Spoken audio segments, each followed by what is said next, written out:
รานุเถระครูบาสังฆะที่เคารพอย่างสูงทุกรูปเจริญสุขสวัสดีสาธุชนท่านผู้ฟังทุกคนทุกท่านสำหรับสาธุชนท่านผู้ฟังที่ให้เกียรติรับฟังรายการธรรมาภิวัตน์อันเป็นรายการวิทยุเพื่อการเผยแผ่พระพุทธศาสนาส่งเสริมการศึกษาและพัฒนาสังคมรายการนี้รับผิดชอบโดยอาตมาภาพพระสาธิตธีระปัญโยผู้อำนวยการสถาบันธรรมาภิวัตน์สถาบันเพื่อเผยแผ่พระพุทธศาสนาส่งเสริมการศึกษาและพัฒนาสังคมตั้งอยู่ณที่พักสงฆ์สถาบันธรรมาภิวัตน์บ้านศพเตินตำบลศพปาดอำเภอแม่เมาะจังหวัดลำปางรายการนี้ออกอากาศทุกวันเสาร์ตั้งแต่เวลา 8 โมงเมื่อเจ้าถึง 9 โมงเจ้าผ่านทางสถานีวิทยุเพื่อการศึกษาวิทยาลัยสงฆ์นครลำปาง FM 106.50 เมกะเฮิรตซ์สถานีวิทยุในเครือข่ายสถานีวิทยุคลื่นสีขาวพระจาประชาซึ่งมีอยู่หลายคลื่นหลายสถานีหลายจังหวัดออกอากาศผ่านทาง Facebook Live ซึ่งเป็นไลฟ์สดของสถานีวิทยุวัดฝายหินบันทึกเทปเอาไปออกอากาศผ่านทางสถานีวิทยุเพื่อการศึกษาและพัฒนาอาชีพเรดิโอเน็ตเวิร์ก FM 99.50 เมกะเฮิรตซ์ทุกวันศุกร์ในเวลา 8 โมงไม่เจ้าเป็นต้นไปแล้วก็เอาไปออกผ่านทางเพจของสถาบันธรรมาภิวัตน์ซึ่งช่องทางสุดท้ายต่างหลังนี้ท่านผู้ฟังสามารถไปติดตามรับฟังย้อนหลังไปก๊อปปี้ลิงก์ไปคัดลอกลิงก์ส่งแชร์เอาไปให้กับญาติธรรมทั้งหลายได้ยินได้ฟังกันได้แถมตัวสาธุชนท่านผู้ฟังเรายังอยู่กันในบรรยากาศฤดูฝนซึ่งมีฝนฟ้าตกลงมาอย่างต่อเนื่องในฤดูกาลนี้นะฮะซึ่งต้องระมัดระวังเรื่องของดินโคลนถล่มน้ำป่าไหลหลากน้ำล้นตลิ่งซึ่งมากับฝนจะสร้างความเสียหายสร้างความเดือดร้อนให้กับเผ่าเพราะฉะนั้นต้องป้องกันตับนี้แถมส่วนหนึ่งก็มีสัตว์ที่มากับความเย็นของน้ำบอกว่าจะเป็นงูตะเข็บตะขาบแมงป่องแล้วก็ส่วนที่สำคัญก็คือเรื่องของยุงซึ่งเป็นพาหนะนำโรคบอกว่าโรคไข้มาลาเรียโรคไข้เลือดออกโรคที่คุณย่านะฮะเพราะฉะนั้นท่านผู้ฟังสิ่งเหล่านี้ถ้าหากว่าเราป้องกันมันก็จะสามารถแก้ไขปัญหาได้ถ้าหากว่าเอาป้องกันเหตุร้ายมันก็จะบ่เกิดแต่ถ้าเราบ่พอบ่ก้อยบ่สนใจความเป็นไปของโลกบ่มีการวางแผนตั้งรับนะฮะมันก็จะทำให้เรานั้นมีความเสี่ยงต่อการจะสูญเสียทรัพย์สินแล้วก็ชีวิตอันนี้ก็เป็นความห่วงใยจากรายการธรรมาภิวัตน์อันเป็นรายการวิทยุเพื่อการเผยแผ่พระพุทธศาสนาส่งเสริมการศึกษาและพัฒนาสังคมนะฮะท่านผู้ฟังก่อนที่จะเข้าสู่เนื้อหาสาระในวันนี้จะอู้เอ่ยกับท่านผู้ฟังอยู่เรื่องที่สำคัญเรื่องหนึ่งก็คือเรื่องของการมองโลกเรื่องของการมีทัศนคติที่ดีแล้วก็ร่างกายเป็นบ่าวของใจการปรับจิตปรับใจให้อยู่ในตำแหน่งแห่งหนที่มันเหมาะสมมันจะทำให้ชีวิตเราเนี่ยมีความสุขแล้วก็เป็นไปทั้งหน้าได้ดีขึ้นนะฮะแต่ถ้าหากว่าเราบ่ปรับความคิดของเราเนี่ยมันก็จะทำให้เรานั้นอยู่กับโลกลำบากเป็นคนขวางโลกเป็นคนบ่เข้าใจความเป็นไปของโลก นะฮะอ่าท่านผู้ฟังก่อนที่จะเข้าสู่เนื้อหาสาระที่จะนำมามาเอ่ยวันนี้ก็มีข่าวบุญมาประชาสัมพันธ์ให้ท่านผู้ฟังอยู่สองข่าวบุญนะฮะข่าวบุญแรกเป็นข่าวบุญของการทำบุญทอดผ้าป่าเพื่อสมทบทุนการศึกษาแก่กลุ่มเยาวชนบ้านต้นบุญนะฮะณที่พักสงฆ์สำนักปฏิบัติธรรมนายางเหนือตำบลนายางอำเภอศพปราบจังหวัดลำปางในวันที่30มิถุนายนพุทธศักราช2567เวลา13นาฬิกาก็คือบ่ายโมงท่านพระอาจารย์ชวลิตจิตตสัทโธซึ่งเป็นประธานที่พักสงฆ์สำนักปฏิบัติธรรมนายางเหนือเนี่ยเปิ้นมีละอ่อนท่านผู้ฟังอยู่ในมือเปิ้นดูแลใส่ใจเลี้ยงดูกล้าใช้จ่ายนะกล้ากินกล้าอยู่กล้าอะไรอย่างต่างๆเนี่ยนะฮะค่อนข้างที่จะนักนะเดือนหนึ่งเนี่ยเพิ่นบอกว่าต้องหาเพื่อได้ประมาณ30,000 บาทต่อเดือนถึงจะเลี้ยงละอ่อนเกือบ20 คนเนี่ยกุ้มนะฮะละอ่อน20 คนเนี่ยอยู่ในเปิ้นเนี่ยที่จะต้องจ่ายก็คือเรื่องของกับข้าวกับป๋าเจ้ากลางวันเย็นนะฮะแล้วก็รถรับส่งไปโรงเรียนเสื้อผ้าอาภรณ์อุปกรณ์การเรียนอะไรอย่างต่างๆเยอะนะแล้วก็ละอ่อนเนี่ยที่อยู่ในเปิ้นเนี่ยก็ไม่ได้อยู่บ่ได้ก็ฝึกทำอาชีพนั้นอาชีพนี้นะฝึกทำกิจกรรมนั้นกิจกรรมนี้ไปฟ้อนตามงานบุญนะงานศพงานซากก็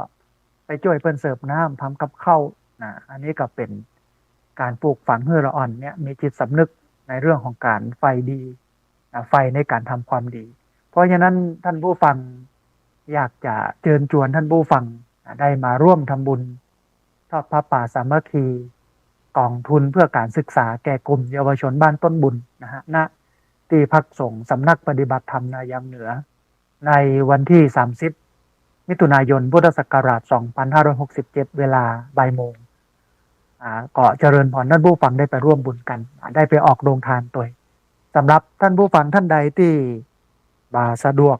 ไปในวันนั้นก็สามารถที่จะทำบุญผ่านบัญชีธนาคารได้นะฮะเป็นธนาคารออมสินชื่อบัญชีพระชวลิตศรีนารอดหมายเลขบัญชี020-381-296-571หมายเลขบัญชี020-381-296-571อันนี้ก็เป็นข่าวบุญหนึ่งที่เอามาฝากกับท่านผู้ฟังได้ร่วมอนุโมทนาแล้วก็ได้ร่วมทำกันแห่งบุญหนึ่งท่านผู้ฟังอันนี้เป็นบุญใหญ่ของพี่น้องเครือข่ายสถานีวิทยุคลื่นสีขาวเพื่อชาวประชาเปิ้ลขอเชิญร่วมพิธีรอเตียนเข้าพรรษาประจำปีพุทธศักราช2567ของเครือข่ายสถานีวิทยุคลื่นสีขาวซึ่งถ่ายทอดสัญญาณไปจังหวัดเชียงใหม่ลำพูนลำปางไปน่านพะเยาเชียงรายแม่ฮ่องสอนนะฮะเปิ้ลจะรอเตียนกันณวัดพระธาตุม่อนจอมพออำเภอเวียงป่าเป้าจังหวัดเชียงรายในวันอาทิตย์ที่7กรกฎาคมพุทธศักราช2567เวลา9 โมงนะฮะในพิธีมีหล่อเทียนเข้าพรรษาจำนวน9 เล่มแล้วก็ถวายเทียนเข้าพรรษาจำนวน15 วัดรวม15 เล่มก็เปิ้ลขอเรียนเชิญเป็นเจ้าภาพยอดปัจจัยถวายวัดละ 1,500 บาทถวายภัตตาหารเพลประสงค์จำนวน15 โต๊ะโต๊ะละ 1,000 บาทท่านผู้ฟังที่อยากจะร่วมทำบุญก็สามารถติดต่อร่วมทำบุญได้ที่หลวงพ่อพระครูปฏิภาณธรรมทินหรือว่าตู้ลุงดอยที่หมายเลขโทรศัพท์คือ086-181-0423หมายเลขโทรศัพท์086-181-0423หรือว่าสามารถร่วมทำบุญผ่านทางบัญชีธนาคารของธนาคารไทยพาณิชย์เลขที่บัญชี545-256-79 59 545 256 7959ชื่อบัญชีพระครูปฏิภาณธรรมทินหลังจากที่หล่อเรียบร้อยแล้วท่านผู้ฟังก็จะนำเตียนที่เราหล่อกันเนี้ยไปถวายวัดต่างๆจำนวน9 วัดในพื้นที่ภาคอีสานจะไปกันในวันที่23ขออภัยจะเดินทางไปภาคอีสานเนี่ยในวันที่23ถึงวันที่25สิงหาคมพุทธศักราช2567ออกเดินทางวันที่23สิงหาคม2567เวลาตีสี่นะฮะอันนี้ก็เป็นกำหนดการงานบุญงานหนึ่งของพี่น้องที่ติดตามรับฟังสถานีวิทยุในเครือข่ายสถานีวิทยุคลื่นสีขาวเพื่อชาวประชาก็เอามามาให้ท่านผู้ฟังได้มาร่วมทำบุญกันอยู่2 ข่าวบุญนะฮะท่านผู้ฟังเฮากับก็มาสู่เรื่องของเฮาจะขอเริ่มต้นการวันนี้ว่ามันมีบทความบทหนึ่งที่เป็นบทความหรือว่าเป็นคติธรรมสั้นๆของท่านอาจารย์อภิปัญญาปิติสุขวงเจริญเปิ้นบอกว่าเขาจะเป็นในสิ่งที่เขาเชื่อความเชื่อจะผลิตความคิดความคิดจะกำหนดการกระทำและการกระทำกำหนดชะตาชีวิตนะเขาจะเป็นในสิ่งที่เขาเชื่อความเชื่อจะผลิตความคิดความคิดจะกำหนดการกระทำและการกระทำจะกำหนดชะตาชีวิตอันนี้เป็นระบบที่เป็นสากลเป็นสัจธรรมที่คนทุกเพศทุกวัยจะต้องเป็นอย่างอี้นะก็คือมาจากจิตสำนึกในการจะทำอย่างหลายอย่างเพราะฉะนั้นถ้าเขาเนี่ยจะเป็นในสิ่งที่เขาเชื่ออย่างใดเขาก็จะเป็นอย่างนั้นและความเชื่อเนี่ยมันจะผลิตความคิดจะกำหนดการกระทำและการกระทำนั้นจะกำหนดชะตาชีวิตของเขาความคิดก็เป็นสิ่งหนึ่งที่มีอิทธิพลสำคัญต่อการทำอย่างต่างๆของเขาเพราะฉะนั้นถ้าเขาคิดดีที่เป็นห้องว่าคิดเป็นกุศลคิดเชิงบวกคิดเชิงดีมันก็จะปาให้เขานั้นไปทำในสิ่งที่ดีและเจอในสิ่งที่ดีประสบความสำเร็จในสิ่งที่ดีส่วนหนึ่งถ้าเขาคิดลบคิดบดีที่เป็นห้องกันว่าเป็นอกุศลคิดบดีความคิดนั้นก็จะชักจูงเราไปในสิ่งที่มันบดีและเราก็จะต้องได้รับผลของกรรมนั้นคือการกระทำที่เราทำนั้นเนี่ยที่มันบดีเนี่ยมันก็จะต้องมาตกอยู่ที่ตัวเราท่านผู้ฟังพระพุทธเจ้าพระองค์ได้ตรัสไว้ว่าใครทำกรรมอะไรไว้ดีหรือชั่วก็ตามจะเป็นผู้รับผลแห่งกรรมนั้นท่านผู้ฟังนะฮะใครทำกรรมอันใดไว้ดีหรือชั่วก็ตามจะเป็นผู้รับผลแห่งกรรมนั้นอันนี้เป็นสัจจะเนาะเป็นความจริงที่เราจะต้องเจอเนี่ยกรรมดีเขาก็ได้ดีเนี่ยกรรมบ่ดีเขาก็ได้บ่ดีก็คือชั่วบ่สามารถที่จะหลีกหนีการกระทำที่ตัวเก่าทำได้บ่มีใครสามารถหลีกหนีการกระทำที่ตัวเก่าทำได้ทุกคนต้องเจอทุกคนต้องเป็นอย่างที่ว่ามานี้ท่านผู้ฟังทีนี้มันมีอันหนึ่งที่ถึงเรื่องนี้ได้ชัดพอสมควรท่านผู้ฟังมันมีบทความที่ถึงเรื่องของทัศนคติหรือว่าความคิดในเนี้ยเพื่อนบอกว่ามันเริ่มจากคำถามว่าเนี่ยอย่างทัศนคติที่ดีมีผลต่อความสำเร็จนักกว่าความเก่งท่านผู้ฟังพอแล้วมันมีความเปลี่ยนไปได้หรือว่าเข้าทางดี ก็คือเนี่ยอย่างทัศนคติที่ดีมีผลต่อความสำเร็จมากกว่าความเก่งเปิ้ลก็เฉลยมาบอกว่าเพราะคนสำเร็จไม่ได้เก่งที่สุดและเป็นคนที่มีทัศนคติที่ดีต่างหากนะฮะถ้าฟังจากนั้นเนี่ยท่านผู้ฟังเขาจะหันว่าทัศนคติของคนเนี่ยมันเป็นสิ่งใหญ่เป็นสิ่งสำคัญแล้วก็เป็นสิ่งที่มันกำหนดความเปลี่ยนไปของชีวิตเพราะฉะนั้น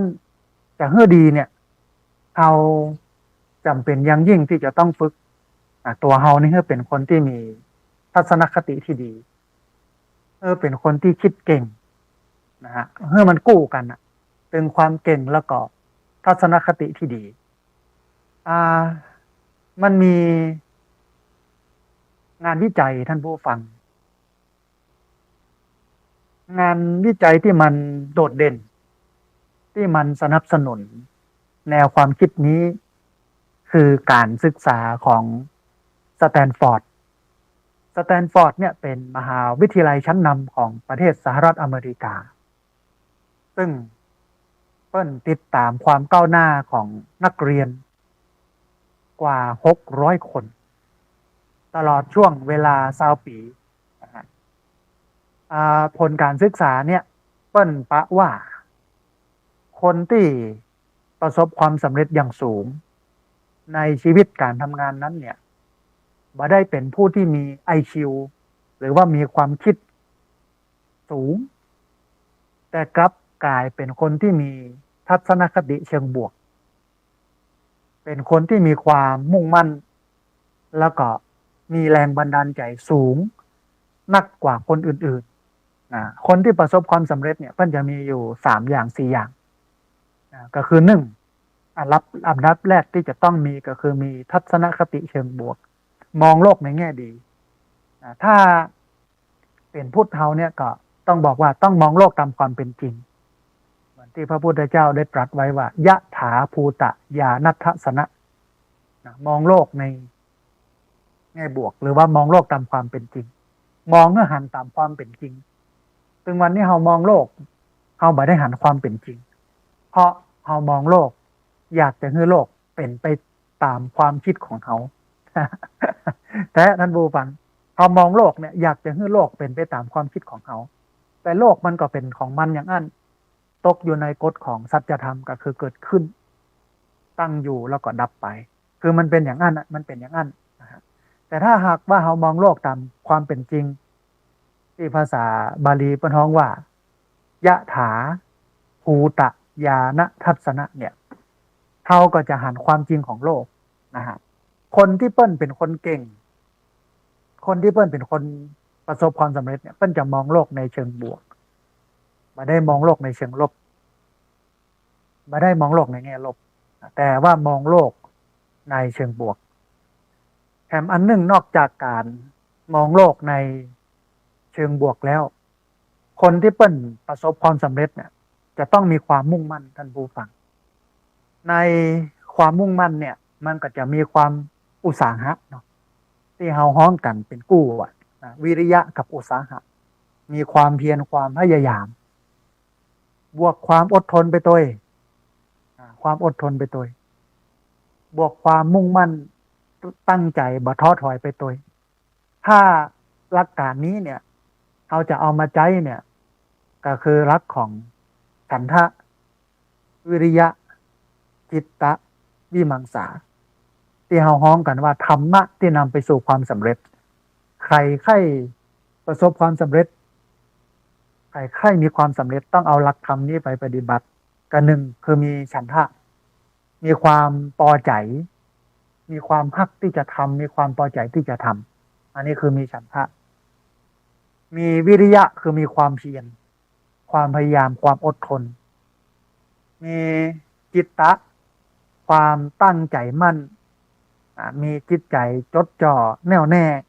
อยู่กับสิ่งที่ยากแต่มันก็ยากในยุคปัจจุบันคนเฮาสมาธิสั้นท่านผู้ฟัง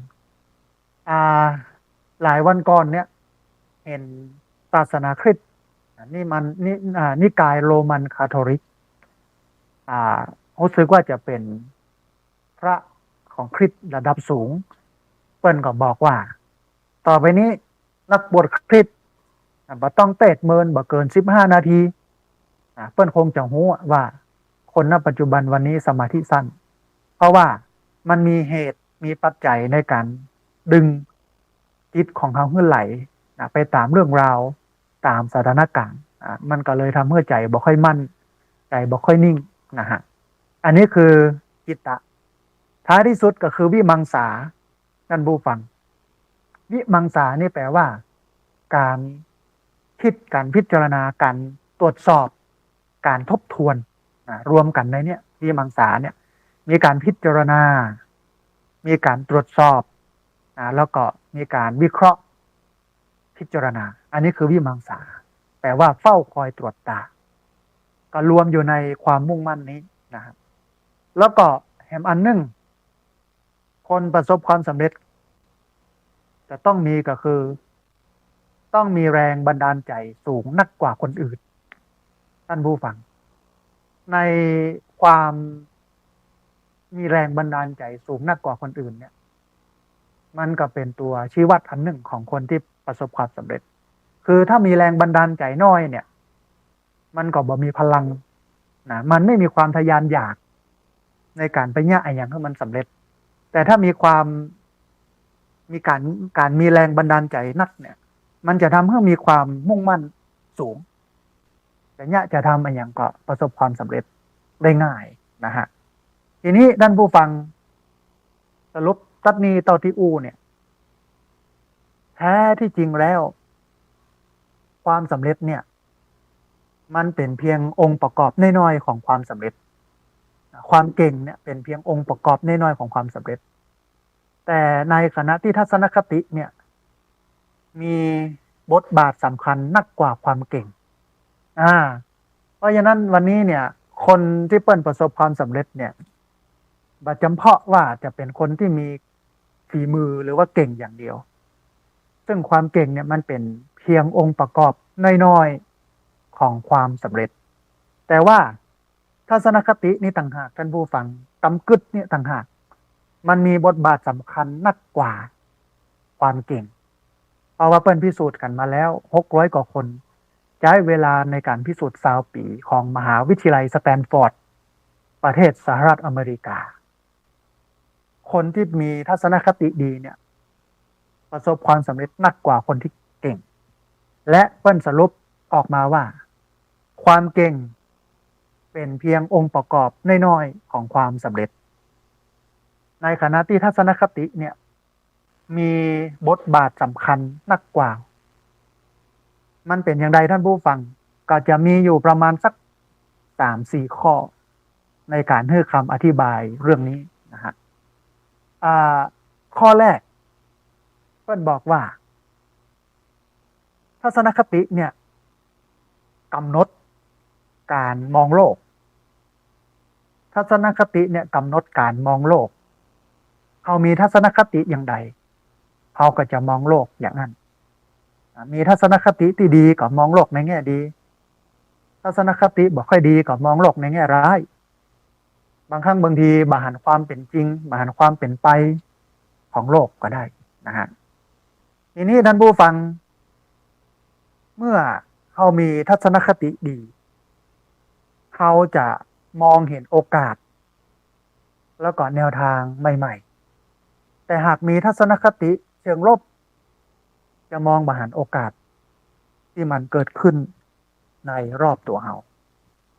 อันนี้คือสิ่งที่สำคัญนะเรื่องทัศนคติเนี่ยกำกึดเป็นสิ่งที่สำคัญทัศนคติเป็นสิ่งที่สำคัญความสำเร็จเนี่ยท่านผู้ฟังบ่ใจว่า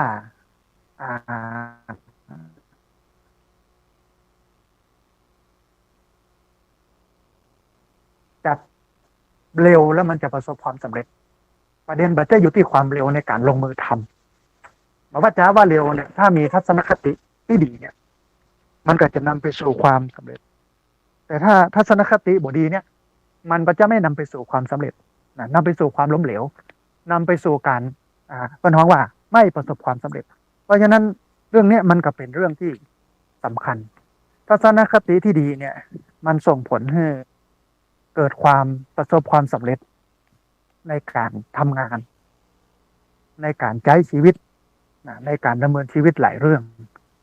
ความสำเร็จมันก็เลยมีส่วนเกี่ยวข้องกับทัศนคติที่ดีไอตัวทัศนคติที่ดีเนี่ยก็คือกำกึดดีอ่ะถ้าเป็นพุทธศาสนาเฮาก็มองว่าก็กึดเป็นกุศลอ่ะกึดในแง่ดีกึดในเชิงบวกบ่คิดลบแต่แต่ความเป็นจริงแล้วท่านผู้ฟังไอเรื่องกำกึดเนี่ยมันบัดใจว่าจะกึดแต่เชิงบวกอย่างเดียวมันมีความเป็นไปได้ หรืออาจจะต้องกึดเผื่อไว้ถึงข้อที่เป็นความกังวลของเขาว่ามันจะออกมาในเชิงลบอันนี้ก็กึดได้เหมือนกันแต่ว่ากึดบนฐานของทัศนคติที่ดีเอามีทัศนคติที่ดีเนี่ยก็จะกึดไปในทางดีมองโลกในแง่ดีแต่กับการไว้กับตัวส่วนหนึ่งในการมองโลกในแง่ลบก็คือมองเห็นปัญหามองเห็นอุปสรรคที่มันจะเกิดขึ้นเพื่อนำไปสู่การป้องกันปัญหาที่จะเกิดขึ้นในอนาคตต่างหน้าที่มันจะตัวมาอันนี้ก็เป็นการกึดแบบคนที่มีทัศนคติที่ดีแต่ถ้ามีทัศนคติที่บ่ดีเนี่ยเป็นทัศนคติเชิงลบเนี่ยมันจะมองบ่หันวิธีการแก้ไขปัญหาแต่มันจะมองเห็นแต่ปัญหาเป็นเรื่องสำคัญและเป็นเรื่องใหญ่และไม่มองเห็นวิธีการแก้ไขปัญหาอันนี้คือข้อเสียของการมีทัศนคติเชิงลบและท่านผู้ฟังคนที่มีทัศนคติเชิงลบเนี่ยส่วนใหญ่จะบ่ค่อยมีแฮงถ้าเป็นภาษาบ้านเฮาให้เข้าใจง่ายก็คือบ่มีพลังในการจะลุกขึ้นสู้ในการจะลุกขึ้นทำเพราะว่ามองไปทางใดก็บ่หันหนทางมืดมนอนละมานไปเหี่ยมดเหี่ยเสี้ยนนะฮะแต่ถ้ามีทัศนคติเชิงบวก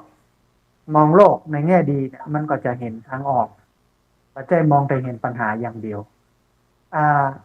ตัดเนี่ยมันก็เป็นตัวชี้วัดอันหนึ่งของคนที่ประสบความสำเร็จและไม่ประสบความสำเร็จคนประสบความสำเร็จเนี่ย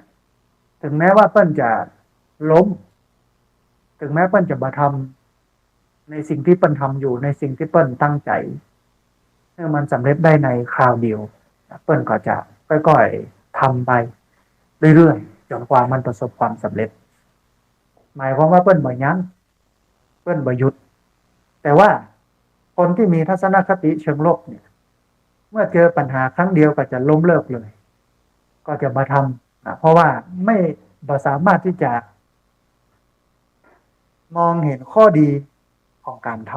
ำแต่คนที่มีทัศนคติเชิงบวกเปิ้ลก็ยังขันข้อดีแล้วก็ยึดเอาข้อดีนั้นเป็นหลักเดินไปถึงความดีหรือข้อดีนั้นแต่คนมีทัศนคติเชิงลบเนี่ยเปิ้ลมาหันข้อดีมองเห็นแต่เรื่องข้อเสียมองเห็นแต่เรื่องปัญหาเมื่อมองอย่างเนี้ยมันกับส่งผลต่อจิตทำให้จิตหดหู่ทำให้จิตท้อถอยทำให้จิตนั้นบ่มีพลังเหมือนกับคนที่อยู่ในโลกที่ดูเหมือนว่าโอ้เนี่ยอย่างอันเหมือนว่าบ่ค่อยมีแรงบันดาลใจผิดหวังอกหักล้มก็บ่สู้เห็นบ่ลุกขึ้นสู้นะฮะอันนี้ก็เป็นอันหนึ่งที่อาตมาภาพอยากจะบอกกับท่านผู้ฟังว่าจิตเป็นนายกายเป็นบ่าวความสำเร็จมันอยู่ที่จิตถ้าจิตของเราเป็นกุศลจิตของเรากึศดีเป็นภาษาวิชาการง่ายๆก็คือคิดในเชิงบวกเนี่ยเขาจะมีความสำเร็จรออยู่ทางหน้าแต่ถ้าบ่คิดเชิงบวกคิดเชิงลบ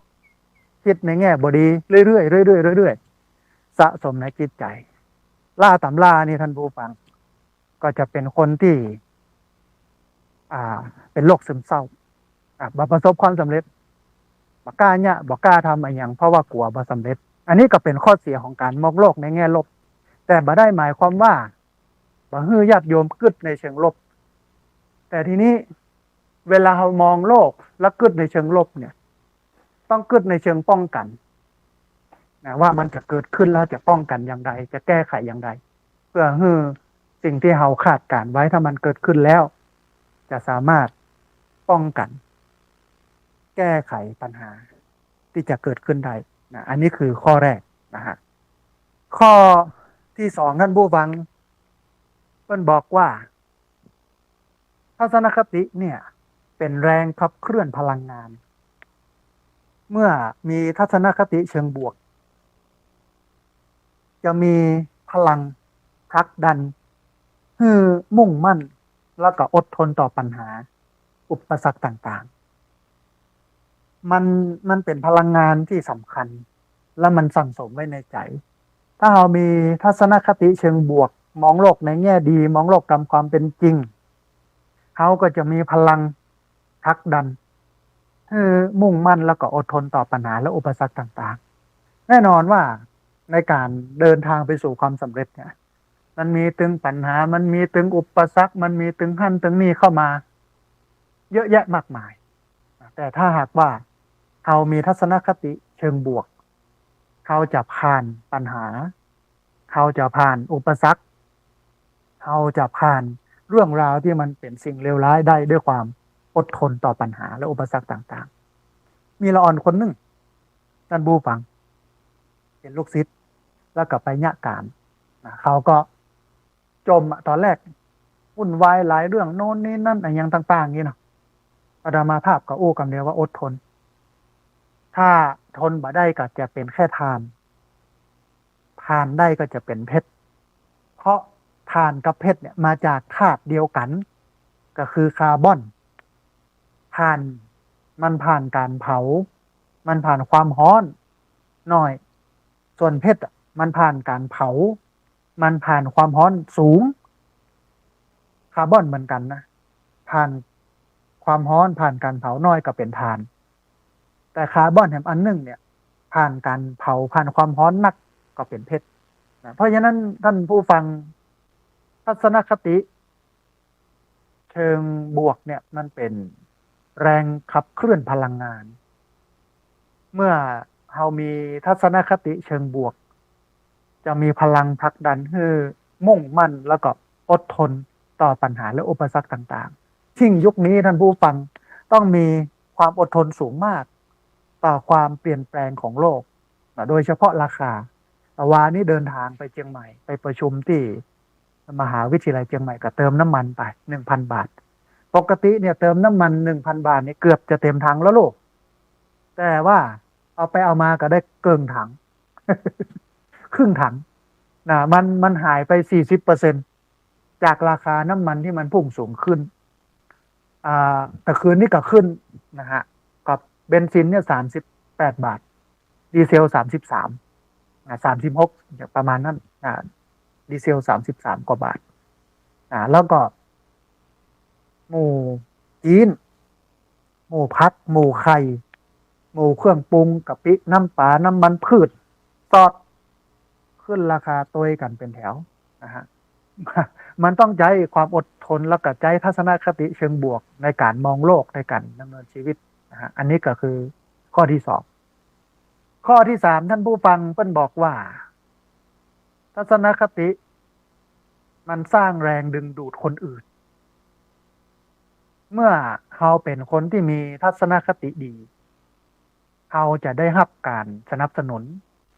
และการผลักดันจากผู้คนรอบข้างซึ่งมันเป็นปัจจัยหนึ่งของความสำเร็จมนุษย์เป็น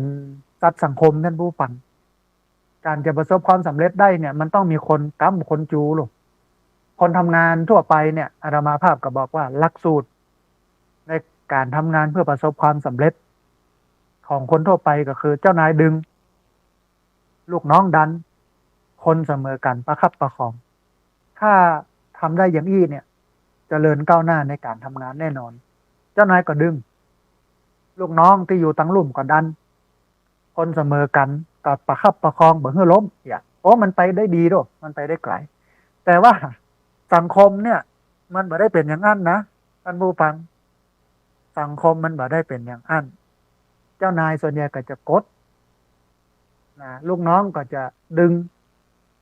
คนเสมอกันก็จะยุมันคอนแคลนล้มเลื่อยขาเก้าอี้อย่า โลกความเป็นจริงมันเป็นอย่างนั้นนะแต่ว่าเมื่อเขามีทัศนคติที่ดีเขาจะได้การสนับสนุนแล้วก็ผลักดันจากผู้คนรอบข้างซึ่งมันเป็นปัจจัยความสำเร็จนะก็ปีหูสองน้องหูหนึ่งอ่ะพริกมีบ้านเหนือก็มีบ้านใต้ค่ะจะใครมีบ้านปีบ้านน้องเนี่ยการคนนักคนหลายนะสบายเหมือนเล่น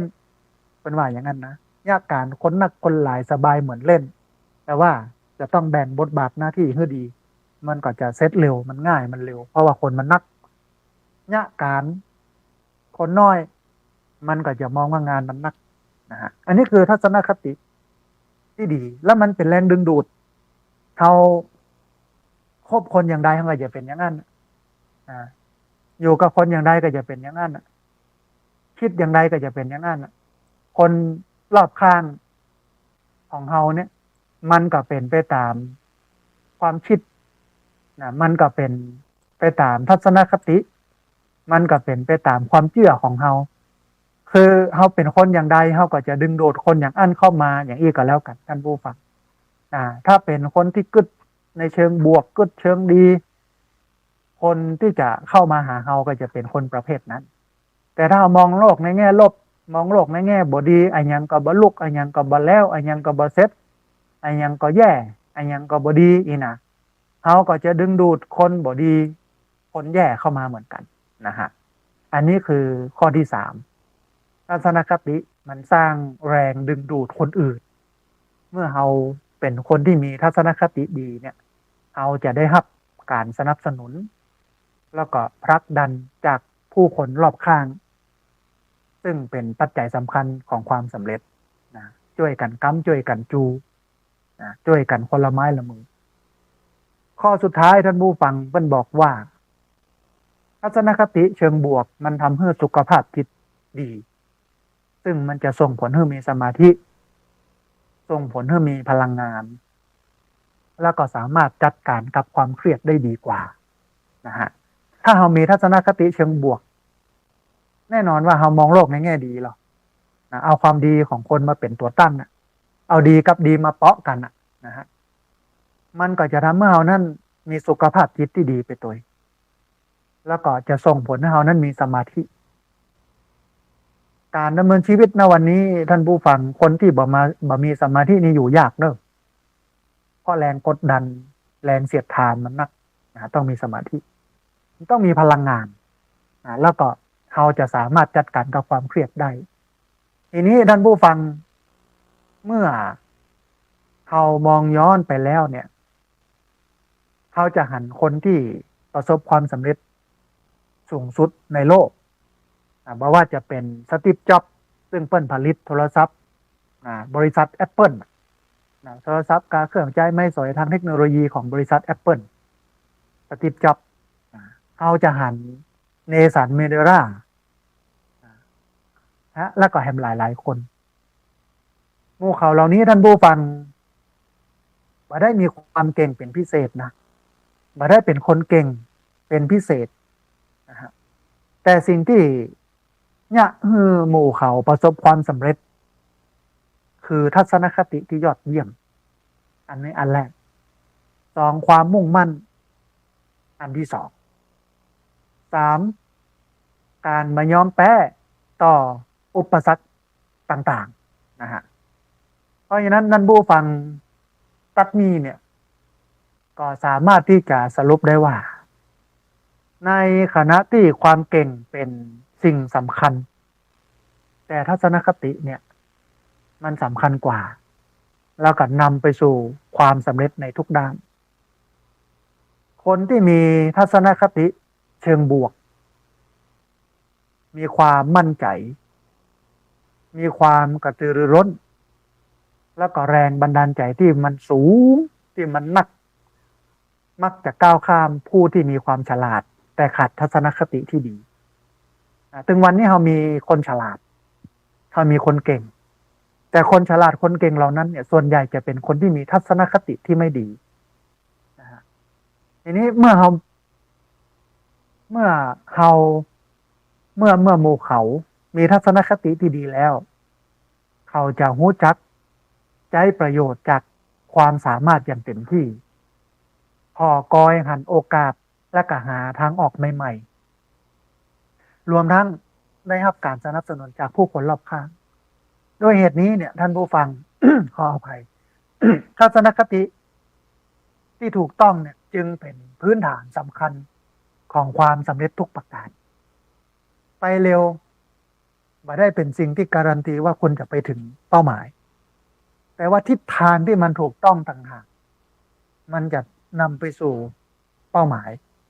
ไปเร็วบางครั้งบางทีไปสวนทางกับเป้าหมายไปคนละทางกับเป้าหมายอย่างเช่นเราจะไปเชียงใหม่อ่ะแต่ว่าเราขับรถล่องไปทางกรุงเทพท่านผู้ฟังถามว่ามันจะไปปะเชียงใหม่ที่ไหนเนาะแต่ไปด้วยความเร็วนะแต่แหมคนหนึ่งไปจ้าบ่เร็วค่อยๆไปแต่มุ่งหน้าไปที่จังหวัดเชียงใหม่คนที่สองก็คือคนที่ไปจ้าเนี่ยย่อมไปถึงเชียงใหม่แน่นอนในวันนี้มันก็เลยวัดกันว่าความเร็วมันบ่ได้การันตีว่าเราจะประสบความสำเร็จแต่เป้าหมายที่มันถูกต้องต่างหากที่มันจะนำไปสู่ความสำเร็จเป้าหมายก็เลยเป็นสิ่งที่สำคัญที่สุดนะฮะทีนี้ท่านผู้ฟังมันมีแห่งคำหนึ่งที่เปิ้นบอกว่าคนหาสตังค์เก่งที่รวยแล้วก็คน1%ที่หาเงินเก่งที่สุดมันบ่ได้ก้มหน้าก้มตาหาเงินอย่างเดียวนะคนเราเนี้ยทำงานหนักแล้วก็บ่มีความสุขอย่างที่เขาคิดแต่ว่าตรงกันข้ามกับคนที่มีรายได้สูงมันมีความสุขที่สุดแล้วก็มีชีวิตที่ดีที่สุดเพราะว่าวิธีการหาเงินของหมู่เขาเนี่ยฉลาดกว่าคนธรรมดาและก็เครื่องมือที่หมู่เขาใช้ในการหาเงินเนี่ยมันฉลาดกว่าคนอื่นนะฮะตับเนี่ยท่านผู้ฟังมันเป็นข้อสรุปได้อย่างหนึ่งว่าเนี่ยอย่างทัศนคติที่ดีมันมีผลต่อความสำเร็จมากกว่าความเก่งเพราะว่าคนเก่งนั้นมันไม่ได้เก่งที่สุดแต่เป็นคนที่มีทัศนคติที่ดีที่สุดต่างหากทัศนคติเป็นสิ่งสำคัญเหมือนที่พุทธศาสนาบอกว่าจิตเป็นนายกายเป็นบ่าวจิตนำชีวิตเราไปนะเหมือนที่พุทธเจ้าตรัสไว้ว่ามโนบุพพังขมาธรรมามโนเศรษฐามโนมยาเป็นต้นล้องัวมันตยหอยงัวที่มันเตียวไปทางหน้าอย่างอี้ตลอดงัวไปทางใดมันก็ไปทางนั้นงัวหยุดล้องัวก็หยุดงัวถอยล้องัวก็ถอยงัวไปทางหน้าล้องัวก็ไปทางหน้าเพราะฉะนั้นการรักษาจิตการพัฒนาจิตเป็นสิ่งที่สำคัญแล้วพระพุทธศาสนาเพิ่นก็มอบสิ่งเหล่านี้ให้หมดแล้วการฝึกจิตเนี่ยพระพุทธเจ้ามอบเรื่องของสมาธิไว้ให้จิตมันสงบมันร่มเย็นมันสุขมันสบายเข้าปีเข้าตางแล้วก็มีปัญญาด้วยนะพุทธศาสนาเนี่ยเอาไว้ให้มีทัศนคติในเชิงบวกกับพี่น้องชาวพุทธแต่ปัญหาวันนี้ก็คือว่า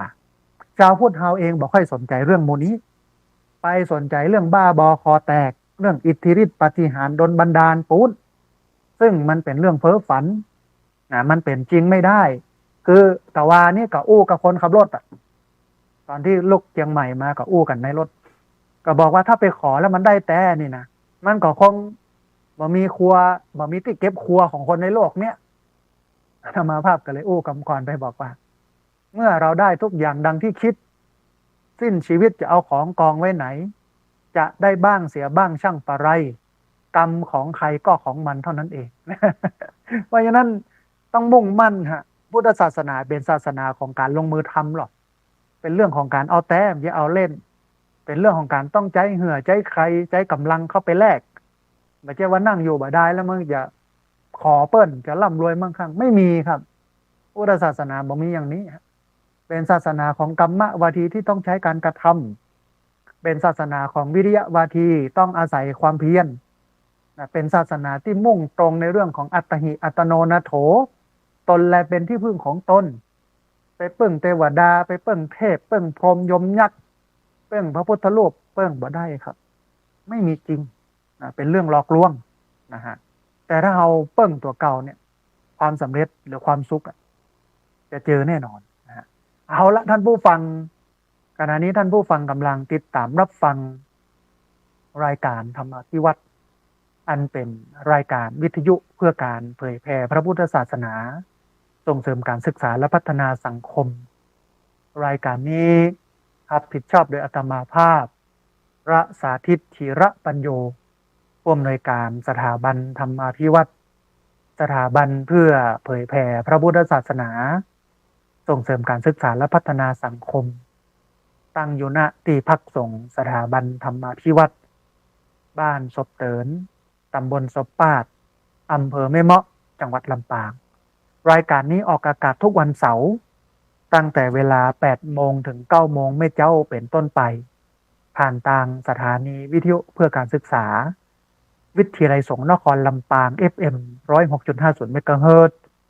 สถานีวิทยุในเครือข่ายสถานีวิทยุคลื่นสีขาวเพื่อชาวประชาซึ่งมีอยู่หลายคลื่นหลายสถานีหลายจังหวัด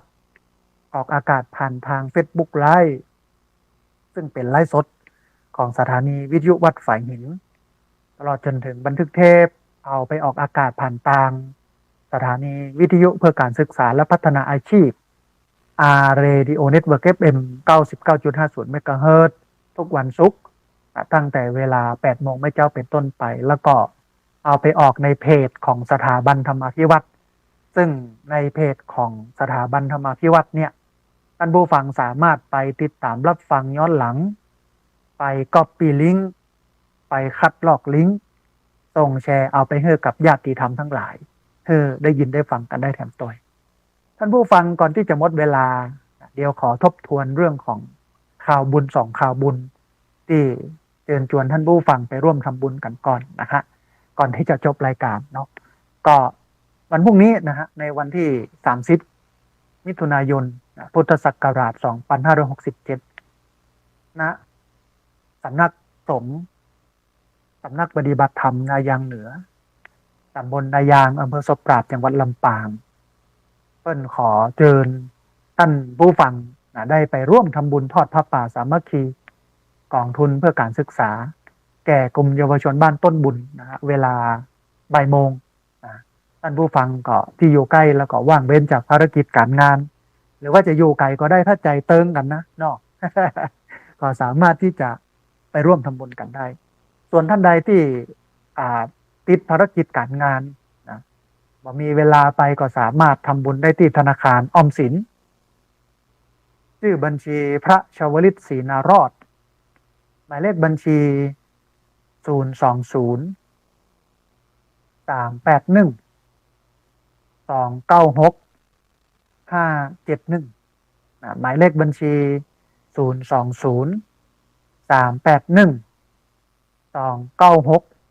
571อันนี้เป็นบัญชีของพระชวลิตศรีนารอดนะฮะ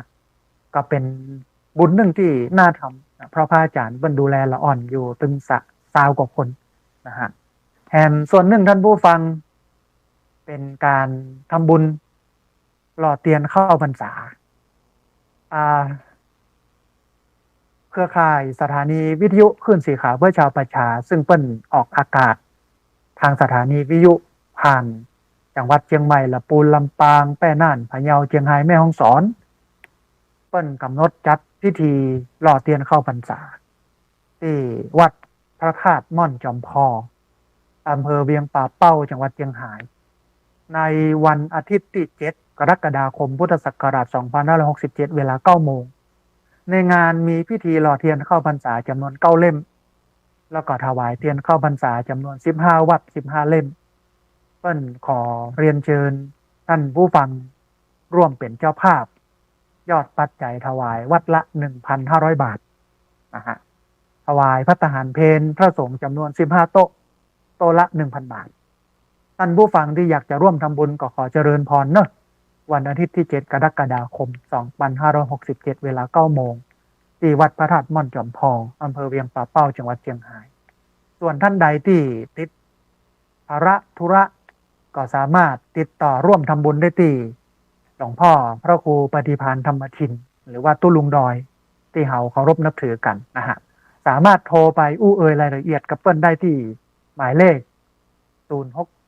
08086ขออภัยนะ086 181 0423เบอร์086181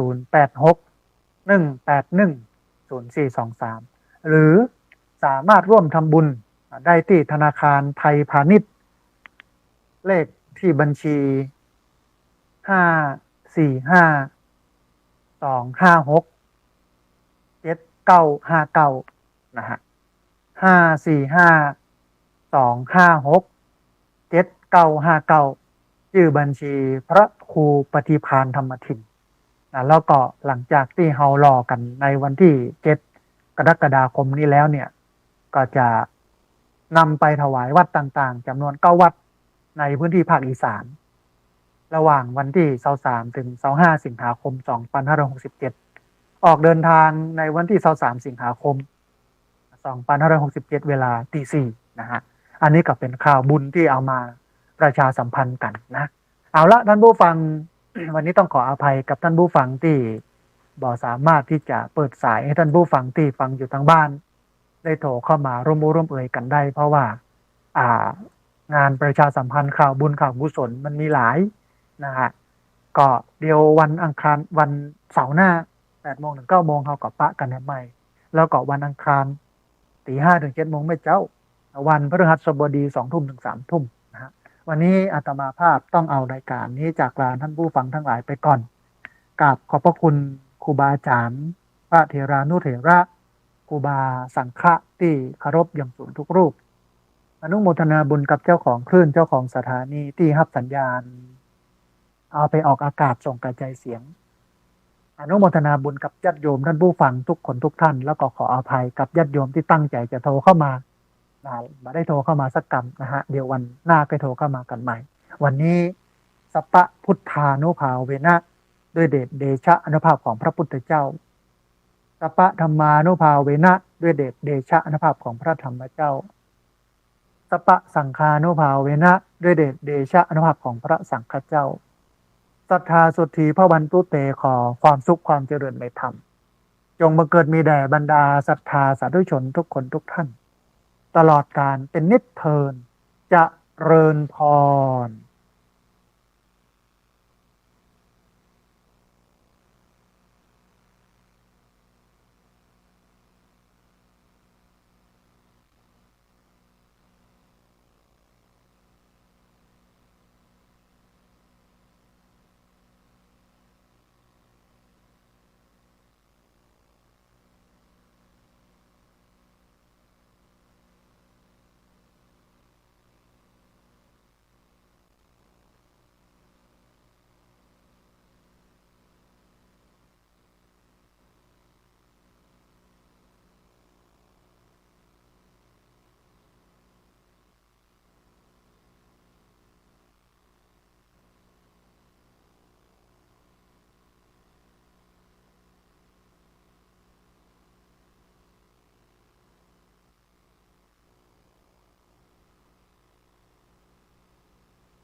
ขณะนี้เวลา 9 นาฬิกาที่นี่สถานีวิทยุเพื่อการศึกษา